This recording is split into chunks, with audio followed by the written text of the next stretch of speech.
میرے لیے پہلے بہت مشکل ہے اس نظام کو لے کر کے چلنا. بڑا مشکل ہوتا ہے کسی کے آگے جا کے جھولی پھیلانا اور اس سے فنڈ مانگنا. مجھے بڑی اچھی طرح یاد ہے کہ ایک دفعہ میں ایک شخص کے پاس گیا تھا تو وہ گھومنے والی کرسی پہ بیٹھا تھا اور وہ پھیر کے دوسری جانب کر کے ساتھ والے ساتھی کو کہنے لگا آپ کا کیا حال ہے. تو میں وہیں سے اٹھ کر کے آ گیا تھا. تو میں نے اپنے طلباء سے کہا تھا کہ بھوک کاٹ لو گے لیکن میں دوبارہ کسی کے پاس کسی کے گھر میں جا کے نہیں مانگنا ہے. ہم اتنے پریشان تھے کہ حال دل سوزاں ان سے بھی کہا کہ جو غم گسار نہ تھے. خیر میں نے ایک بات اس کو ضرور کہی تھی. میں نے اس کو یہ کہا تھا کہ میں اللہ کے فضل سے اپنی ذات کے لیے ایک پائی کا بھی روادار نہیں ہوں. یہ سوکھا کام نہیں ہے، بڑا مشکل کام ہے. میں اس پورے مجمع میں کہہ رہا ہوں، پوری دنیا میں کہتا ہوں کہ کوئی ایک شخص بھی اٹھ کر کے میرا طلب کرنا تو دور کی بات ہے، میرے رویے کا لالچ بھی بتا دے تو میں دین کا کام کرنا چھوڑ دوں گا. میرے رویے کا لالچ بھی کوئی بتائے، یہ چھوٹی بات نہیں ہے، بہت بڑی بات ہے. میرے والد گرامی نے مجھے جو وصیت کی تھی وہ یہ تھی کہ بیٹے دین کو کاروبار نہیں بنانا. اگر شوق آ جائے دولت جمع کرنے کا، اگر یہ طلب دل میں جاگ جائے تو پھر کاروبار ہی کر لینا. آپ کو اللہ نے ہاتھ پاؤں دیے ہیں، کوئی کاروبار کر لینا، دکان پہ بیٹھ کے رزق کما لینا. تو دین کو جو ہے وہ روزی کا اڈا نہیں بنانا. تو اللہ کے فضل سے آپ نے میرے رویے سے بھی، میرے طرز زندگی سے بھی یہ بات نہیں دیکھی ہوگی. اور یہ بات کہنا بہت مشکل ہے جب علم کی بولیاں لگ رہی ہوں اور جب 50 ہزار روپے کے اندر تقریریں بک رہی ہوں تو ایک بندہ سویر سے لے کے شام تک کالا کالا رسول اللہ کا نغمہ لے کر کے گھومے تو یہ بہت بڑی سعادت ہے. تو میں تو اپنی ذات کے لیے بھی کبھی جو ہے وہ کوئی ہلکا اشارہ بھی کرنا مناسب نہیں سمجھتا ہوں. اور اللہ نے دل کو یہ استغنا کی دولت دی ہے تو میں نے اس کو جو ہے وہ ایک شعر بجوا دیا تھا. میں نے کہا میں بڑا غیرت مند شخص ہوں اور خوددار آدمی ہوں، لیکن میں ان بچوں کے لیے جھولی پھیلانے کے لیے آپ کے پاس آیا تھا. آپ نے جو رویہ میرے ساتھ رکھا، چلو وہ آپ کا انداز ہوگا اور آپ کا بھی شاید قصور نہیں ہے. آپ ایک آنکھ سے سب کو دیکھنے کے عادی ہوں گے. تو میں نے کہا تھا کہ میرے سوال کی عظمت تو دیکھ، میرے سوال کی عظمت تو دیکھ، خیرات نہ دے حسن طلب کی داد تو دے. میں نے کہا یہی دیکھتا کہ ایک شخص کس طرح تیرے پاس آیا ہے. خیر اللہ تعالیٰ جل شانہ کی بارگاہ میں ہم نے دعا مانگی تھی کہ مالک ہمیں کسی کا محتاج نہ کرنا. یہ سلسلہ جو آپ کے سامنے ہے انشاءاللہ یہ بہت جلد پایا تکمیل تک پہنچے گا.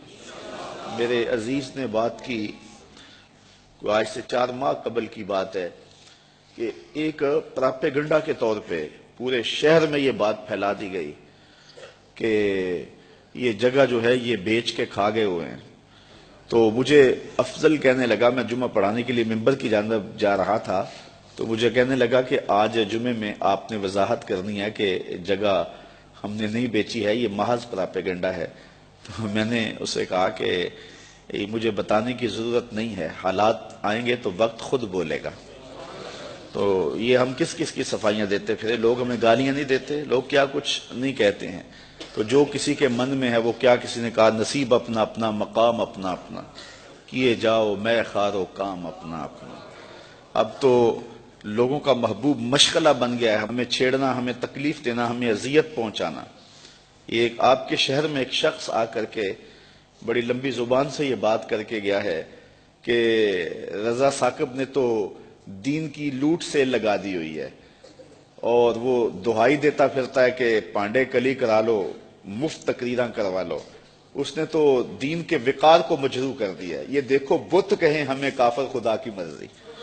یہ بھی وقت آنا تھا کہ جو دین کو بیچ رہے ہیں وہ کہہ رہے ہیں کہ یہ دین کی لوٹ سے لگا رہا ہے اور اس نے جو ہے وہ یہ کیا تماشا بنایا ہوا ہے. یہ دین کے وقار کو مجروح کر دیا ہے، دین کو سستا کر دیا اس نے اور اس نے لوٹ سے لگائی ہوئی ہے. یہ مفت تقریریں کرتا ہے. تو میں نے کہا صاحب میں کب مفت تقریریں کرتا ہوں؟ یہ تمہیں غلط فہمی ہے کہ میں مفت تقریریں کرتا ہوں. تم تو 40,000 میں بک جاتے ہو اور میرے سامنے تو بندہ اپنا آپ بیچ دیتا ہے، ساری زندگی پیچھے پیچھے رہتا ہے. تم تو 40,000 میں اپنا سودا کر لیتے ہو، وہ تو ساری زندگی نام لگا دیتا ہے.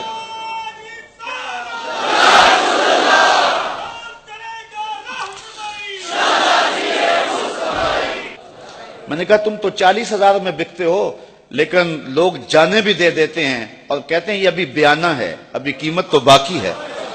تو میں نے کہا کون کہتا ہے کہ ہم مفت تقریریں کرتے ہیں؟ یہ سازش ہے کہ ہم مفت تقریریں کرتے ہیں۔ لوگ تو اپنی جان بھی وارنے کے لیے تیار ہیں۔ یہ رات بھی لوگ موجود تھے، عصر کے بعد بھی تھے، سحری کے دم بھی تھے۔ اس وقت آج بھی ابھی تک بیٹھے کون آتا ہے؟ کس کے پاس وقت ہے؟ کیا عمرے کے ٹکٹ رکھے جاتے ہیں کہ لوگ جمع ہو جائیں، کیسی کیسی سریلے آوازیں لگائی جاتی ہیں لوگ جمع ہوں؟ یہ میرے پاس کیا ہے؟ لفظ بھی ٹوٹے ہوئے، لہجہ بھی سلامت نہیں ہے، لیکن یہ طلبہ ہیں تو کھچے چلے آ رہے ہیں، کہاں کہاں سے آ رہے ہیں، محبت کرنے والے ہیں کہ سب کچھ نچھاور کر رہے ہیں۔ جو شخص آگے سے جواب نہ دے تو لوگ سمجھتے ہیں کہ اسی کو مارو اور اسی کی تذلیل کرو۔ اور دوسری بات یہ ہے کہ جب کام ہوتا ہے تو مخالفت بھی ہوتی ہے۔ یہ 108 بچے فارغ ہو رہے ہیں، اصل مخالفت تو اب شروع ہوگی۔ تو مجھے ایک صاحب ذمہ دار ہیں، بزرگ ہیں، تو وہ کہنے لگے کہ کچھ لوگوں کے کنایتم جو ہے وہ ذکر کرنے کے بعد کہ یہ سارے لوگ آپ کی مخالفت کرتے ہیں، آپ کا مقابلہ کر رہے ہیں۔ تو میں نے بڑے حیرت سے کہا میرا مقابلہ تو نہیں کر رہے۔ کہنے لگے نہیں تم بولے آدمی، تمہیں نہیں پتا، یہ تمہارا مقابلہ کر رہے ہیں۔ میں نے کہا صاحب میرا مقابلہ نہیں کر رہے۔ کہنے لگے نہیں تمہیں نہیں پتا، یہ تمہارا مقابلہ کر رہے ہیں، اور کھلے اور کچھ باتیں انہوں نے سنانے چاہیے۔ میں نے کہا کیسے مقابلہ کرتے ہیں؟ میں ایک مہینے میں 70 درس دیتا ہوں، اگر یہ 71 دے تو مقابلہ ہونا۔ میں 70 ایک مہینے میں اللہ کی توفیق سے درس دیتا ہوں، اگر یہ جو ہے وہ مقابلہ کریں تو 71 یا 72 دیں تو مقابلہ ہوگا۔ تو آج اللہ نے ہمیں توفیق دی ہے کہ 108 طلبہ فارغ ہوئے ہیں۔ اگر کوئی مقابلہ کرنا چاہے ہمارا تو ہمیں خوشی ہوگی کہ وہ 109 فارغ کرے۔ کاش کہ ایسے مقابلے کا ماحول پیدا ہو جائے۔ فاستبقوا الخیرات، اس مقابلے کی ترغیب تو رب نے بھی دلائی ہے۔ نیکی کے کاموں میں ایک دوسرے سے آگے بڑھنے کی کوشش کرو۔ کاش کہ اس طرح کے مقابلے کا ماحول پیدا ہو جائے تو یہ ہمارے لیے خوشی کی